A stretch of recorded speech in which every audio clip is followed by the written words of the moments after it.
વિદ્યાર્થી મિત્રો, અક્ષર જ્ઞાન માર્ગની યુટ્યુબ ચેનલમાં આપનું હાર્દિક સ્વાગત છે। મિત્રો, ખાસ નવોદય પરીક્ષાની અંદર વિભાગ 3 ભાષા વિભાગની અંદર જે કંઈ ફકરાઓ પૂછાય છે મિત્રો, એ ફકરાઓ કેવી રીતે લખવાના છે એ આ ફકરાઓ મારફતે આપણે સમજવાનું છે।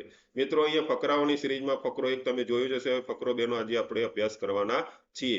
સૌપ્રથમ આપણે જણાવીએ કે જ્યારે પણ તમે પરીક્ષાની અંદર ફકરાના પ્રશ્નોના જવાબ લખો ત્યારે સૌપ્રથમ ફકરો સમજણપૂર્વક વાંચી જવાનો। અહીંયા હું વાંચું છું, આપ બહુ ધ્યાન રાખજો અને બરાબર સમજજો। એક વખત અમે ગામડે ગયા, જ્યાં અનેક પરિવાર પોતાના બનાવેલા ચીકણી માટીના વાસણો વેચી રહ્યા હતા।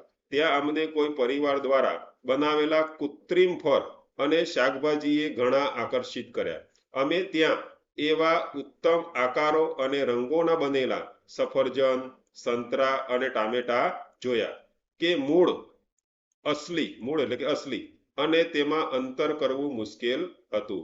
બધા જ અને પ્રત્યેકે તેમની ખૂબ જ પ્રશંસા કરી। મિત્રો, આ રીતે ફકરો તમે શાંતિથી વાંચવાનો અને સમજણપૂર્વક વાંચવાનો। એક વખત ના સમજાય તો બીજી વખત વાંચવાનો અને પછી જ આપણે પ્રશ્નોના જવાબની ચર્ચા કરવાની હોય છે। સૌપ્રથમ પ્રશ્ન 1 જોઈએ, કેટલાક પરિવારોએ ચીકણી માટીના ખાલી જગ્યા બનાવ્યા। મિત્રો, અહીંયા ચીકણી માટીમાંથી શું બનાવ્યું હતું?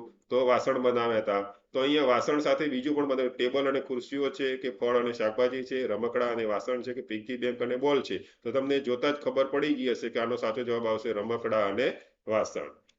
પ્રશ્ન 2 જોઈએ મિત્રો, અમે મુશ્કેલીથી ખાલી જગ્યા ફળો અને અસલીમાં ફરક કરી શક્યા નહીં। એટલા બધા જે કૃત્રિમ ફળ હતા કે શાકભાજી હતા કે ઓરિજિનલ એટલે અસલી અને જે કૃત્રિમ હતા બંને વચ્ચે ફરક કરી શક્યા નહીં। તો અહીંયા અમે મુશ્કેલીથી ખાલી જગ્યા ફળો અને અસલીમાં ફરક કરી શક્યા નહીં। તો પ્રાકૃતિક, કૃત્રિમ, મૂળ કે વાસ્તવિક? તો આ કેવા ફળ હતા? તો અહીંયા આપણને જવાબ મળે છે કૃત્રિમ ફળ હતા। તો સાચો જવાબ આવશે બી, કૃત્રિમ ફળો અને અસલીમાં ફરક કરી શક્યા નહીં। હવે પ્રશ્ન 3 જોઈએ મિત્રો, એવા શબ્દ ખાલી જગ્યા છે। અહીંયા એવા શબ્દ વપરાયેલો છે, તો અહીંયા આપણે જોશું તો એવા અમે ત્યાં એવા ઉત્તમ આકારો એટલે આગળ વાત થયેલી છે અને રંગોના બનેલા સફરજન, સંતરા અને ટામેટા જોયા। તો એ વિશેષતા બતાવે છે। તો એવા શબ્દ વિશેષતા માટે વપરાયેલો છે, તેને શું કહેશું? ક્રિયા કહેશો, ક્રિયા વિશેષણ કહેશો, વિશેષણ કહેશો કે ઉભયાન્વયી હોય અવ્યય કહેશો? તો અહીં આપણે જોશું તો એવા શબ્દ છે વિશેષણ માટે વપરાયેલો છે। તો આનો સાચો જવાબ સી આવશે। હવે પ્રશ્ન આપણે 4 જોઈએ મિત્રો, ખાલી જગ્યા ભેદનો સમાનાર્થ શબ્દ છે। હવે ભેદ શબ્દનો સમાનાર્થ, અહીં આપણને અંતર છે, મિશ્રણ છે, ગૂંચવી નાખવું એટલે કે ભ્રમ છે કે ભૂલ છે। તો ભેદનો સમાનાર્થી, તો ભેદનો સમાનાર્થી શું થશે મિત્રો? તો ભેદનો સમાનાર્થી થશે એ અંતર। તો ભેદનો સમાનાર્થી શબ્દ થશે એ અંતર। હવે પ્રશ્ન 5 જોઈએ મિત્રો, બધા જ અને પ્રત્યેક નો એ જ અર્થ છે જે ખાલી જગ્યાનો છે।